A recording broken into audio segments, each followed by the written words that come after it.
Hi everyone! Welcome to the Empath Tarot. It's another love reading, timeless and general. Take what resonates lang po. Maybe some part of the reading maka-resonate kayo, some part of it hindi. Tignan natin ngayon kung anong love connections, lessons in life, and guidance ang ating mababatid for this reading.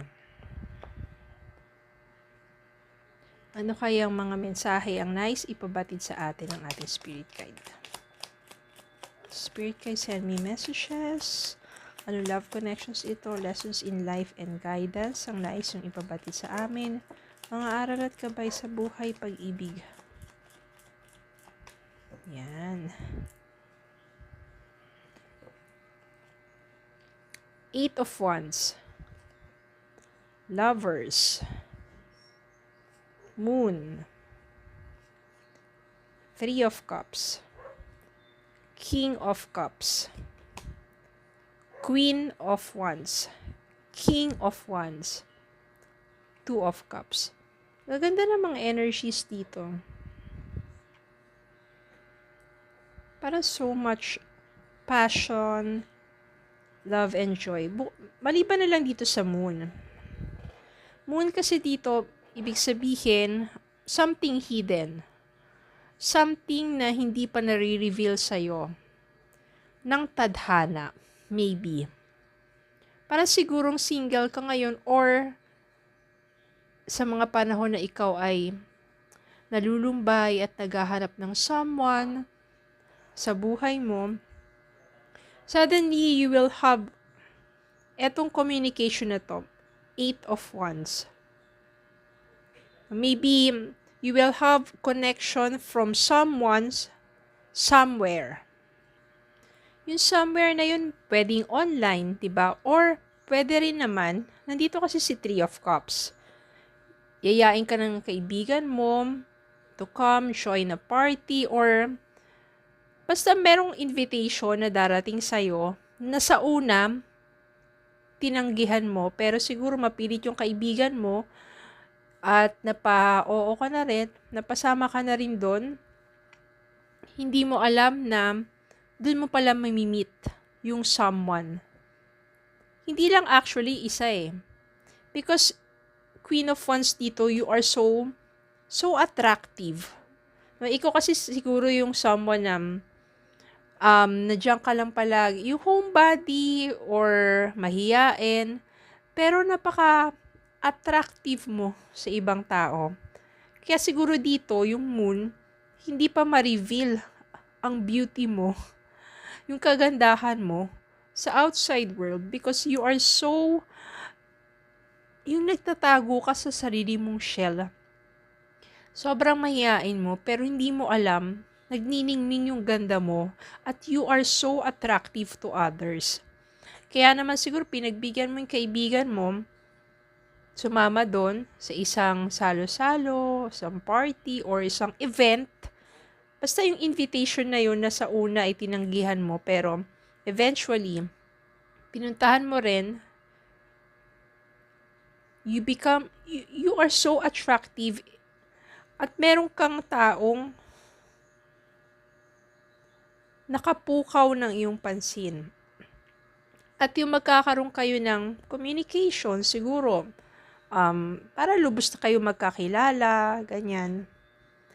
At isa dito, but I can sense here, the si King of Wands. No, dito ka rin mostly mas maa-attract. Siya yung mas medyo tama lang sa edad mo. Meron din kasi dito si King of Cups. Siya yung someone na makikita mo yung care niya, yung pagmamahal, yung mararamdaman mo kung paano siya mag-care. Pero siya yung someone na sabihin natin medyo mas may edad sa'yo. Pero mas maa-attract ka kay King of Wands. Dito, pareho kayo eh. Pareho kayo ng energy.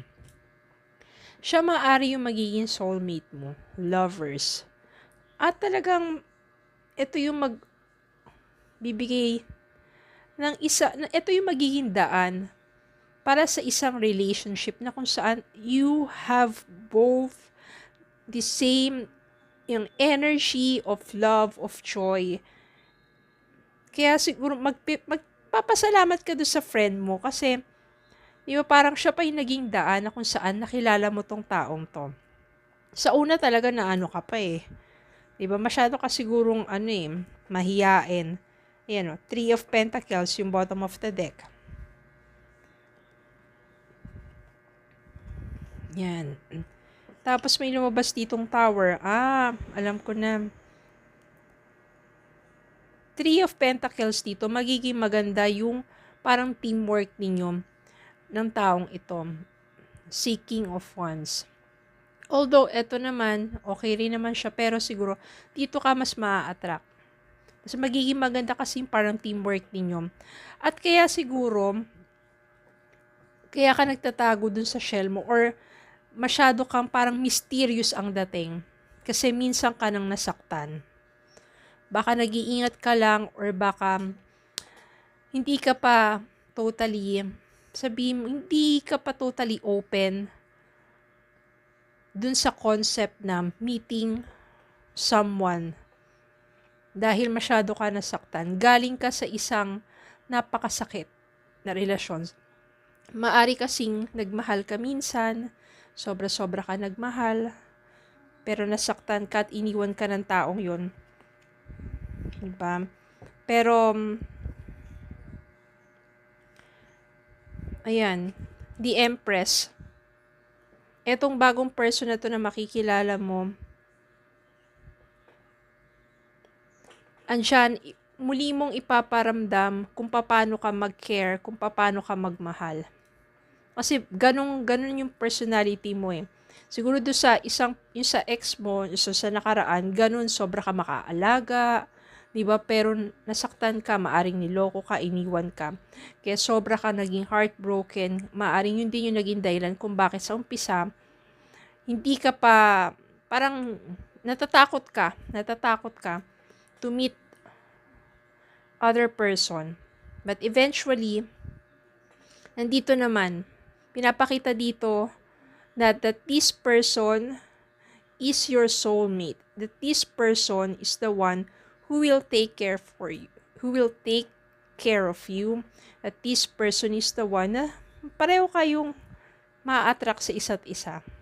Merong mutual attraction. And why not naman?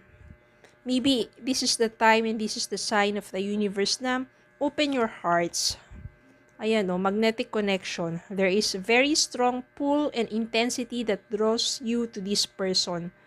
Meron talaga kayong magnetic connection ng taong ito.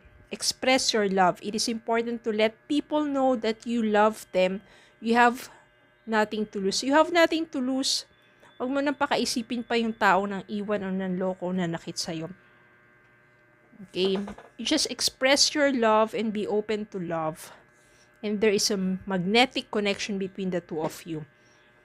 At saka maganda dito, maganda yung team up ninyong dalawa. Maganda yung, kumbaga sa mga di ba yung love team ninyo. Huwag ka na matakot. Dahil kung yung yung kabiguan mo ng nakaraan, hindi naman ibig sabihin yun na another heartbreak na naman to. No. Iba't iba yan, iba't ibang sitwasyon. Everyone is unique. At kung maniniwala ka sa sarili mo that you are loved, you are worthy of love, then this person is the right one for you. Okay, so yun lang po. Maraming salamat po for watching. Please don't forget to like, share, comment, subscribe, follow on Facebook and TikTok. Have a good day po and God bless.